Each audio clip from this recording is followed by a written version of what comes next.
आज आप लोग पढ़ेंगे कक्षा 7 गणित का दक्षता अभ्यास 4 का 7 क्वेश्चन। तो इससे पहले वाले वीडियो में आप लोगों ने कल 6 तक का क्वेश्चन देखा था।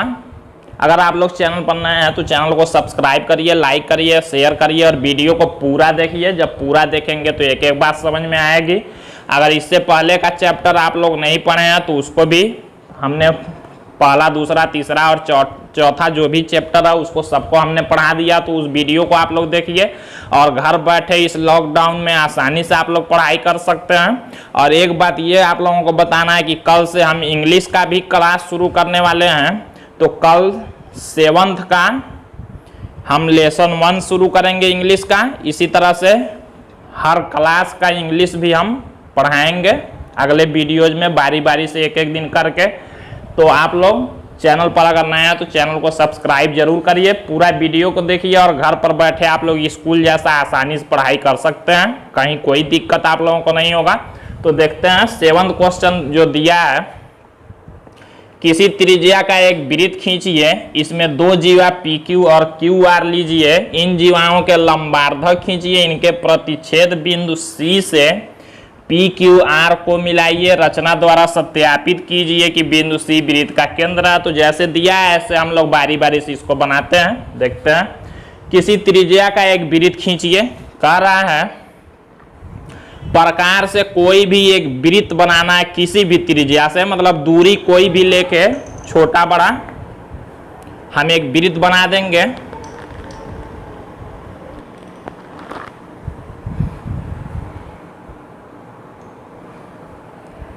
तो देखिए हमने प्रकार में कोई भी दूरी लेकर और एक वृत्त बना दिया। आगे कह रहा है वृत्त खींचने के बाद इसमें 2 जीवा PQ और QR लीजिए। जीवा किसको कहते हैं हमने पहले बताया हुआ है। इस वृत्त पर स्थित किसी 2 बिंदु को अगर मिलाने वाली रेखा खींच देंगे तो वही जीवा होती है। तो कह रहा है इसमें इन 2 जीवा PQ और QR लेना है, 2 जीवा। तो हम लोग स्केल से क्या करेंगे, देखिए यहाँ पर मान लीजिए एक बिंदु हमने ले लिया P और यहाँ पर वृत्त पर ही कोई बिंदु हमने ले लिया Q। अब स्केल रख के P और Q को मिला देंगे। तो यही देखिए एक जीवा हो गया PQ। कह रहा है इसमें 2 जीवा PQ और QR। अब ध्यान देना है जो दूसरी जीवा होगी इधर नहीं खींचेंगे कहीं, PQ QR कह रहा है, मतलब Q से ही खींचना है। तिरछा भी खींच सकते हैं किसी भी तरह से। मान लीजिए कहीं पर हमने R ले लिया और क्या करेंगे Q से R को स्केल की सहायता से मिला देंगे। तो यही देखिए हमने इसमें 2 जीवा PQ और QR खींच लिया। आगे कर रहा है इन जीवाओं के लंबार्धक खींचिए। अब लंबार्धक किसको कहते हैं, लंबार्धक या अर्धक या समद्विभाजक बात एक ही होता है। किसी रेखा को बांटने वाली रेखा को ही 2 बराबर भागों में जो बांटता रेखा उसी को लंबार्धक भी कहते हैं, समद्विभाजक भी, अर्धक भी कहते हैं। तो हमको क्या करना है, इस रेखा को भी 2 बराबर भागों में, जो ये जीवा है इसको 2 बराबर भागों में बांटना और इस जीवा को भी 2 बराबर भागों में बांटना। तो 2 बराबर भागों में बांटना आप लोग जानते हैं कैसे बांटते हैं। क्या करेंगे, इसको 2 बराबर भागों में बांटना है तो P पर प्रकार को रखेंगे और PQ का आधे से अधिक का देखिए दूरी लेंगे और ऊपर और नीचे के तरफ चाप लगा देंगे। P पर प्रकार को रखेंगे, दूरी आधे से अधिक का लेंगे इसका और ऊपर नीचे चाप लगाएंगे। उसी दूरी से घटाना बढ़ाना नहीं है। अब Q पर रख के इस पहले वाले चाप को काट देना है ऊपर और नीचे। देखिए यहाँ भी कट रहा है नीचे और यहाँ जहाँ कट रहा है उसका कुछ नाम लिख सकते हैं। मान लीजिए इसको हमने M लिख दिया और इसको हमने N लिख दिया। क्या करेंगे, 2 बराबर भागों में बांटना था इसको, तो 2 बराबर भागों में बांटते हुए एक रेखा खींचेंगे। इसको M और N को मिलाते हुए स्केल की सहायता से एक रेखा खींच लेंगे ऐसे।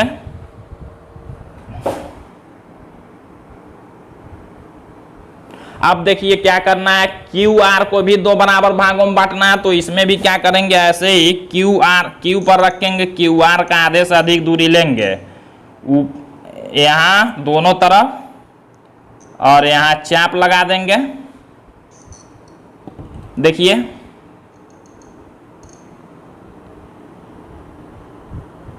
क्यू आर को दो बराबर भागों में बांटना, तो हमने क्या किया, क्यू पर प्रकार को रखा और आधे से अधिक क्यू आर का दूरी लेकर चाप लगाया। अब उसी दूरी से आर पर रख के इन दोनों चापों को काट देना है। यहां पर भी रख के काट देंगे। मान लीजिए ऐसे कट रहा है। अब जहां कट रहा है इसको कुछ नाम लिख देते हैं। मान लीजिए इसका हमने ए लिख दिया और इसका हमने बी लिख दिया। तो ए को बी से मिलाते हुए एक रेखा खींचेंगे ऐसे,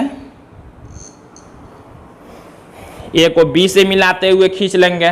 अब देखिए कह रहा है कि इनके प्रतिच्छेद बिंदु से पी क्यू और आर को मिलाइए। अब प्रतिच्छेद बिंदु क्या होगा, प्रतिच्छेद मतलब जहां दोनों रेखा एक दूसरे को काट रहे हैं। तो देखिए यहां पर काट रहे हैं दोनों रेखा, ये और ये, इसको हम लोग लिख लेते हैं सी। कह रहा है देखिए इनके प्रतिच्छेद बिंदु सी, जहां दोनों काट रहे हैं रेखा, उसका नाम हमने सी लिख दिया। सी से पी क्यू आर को मिलाइए। अब कह रहा है सी से इस पी को और क्यू को और आर को मिलाइए। तो हम लोग मिला लेते हैं इस सी से पी को स्केल से, सी से क्यू को और सी से आर को, ऐसे हमने मिला लिया।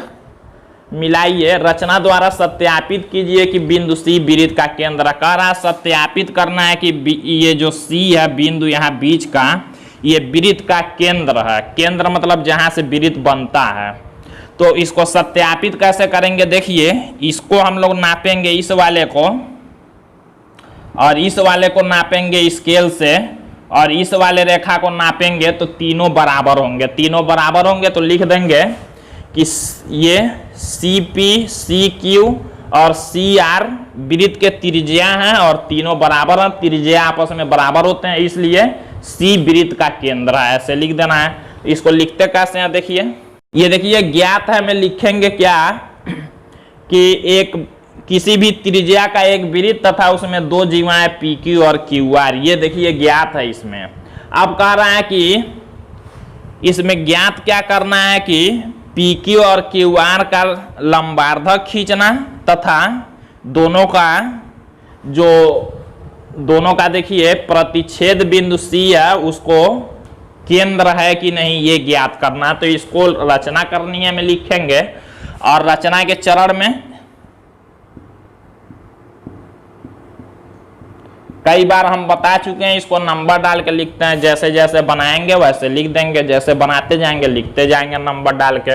लास्ट में लिख देंगे, पूछ रहा है कि रचना द्वारा सत्यापित कीजिए, तो लास्ट नंबर लिखेंगे क्या, सी पी, सी क्यू और सी से आर तक दूरी नापने पर तीनों दूरियां बराबर हैं इसलिए, और ये तीनों त्रिज्या हैं इसलिए सी वृत्त का केंद्र है। इतना जरूर लिखे।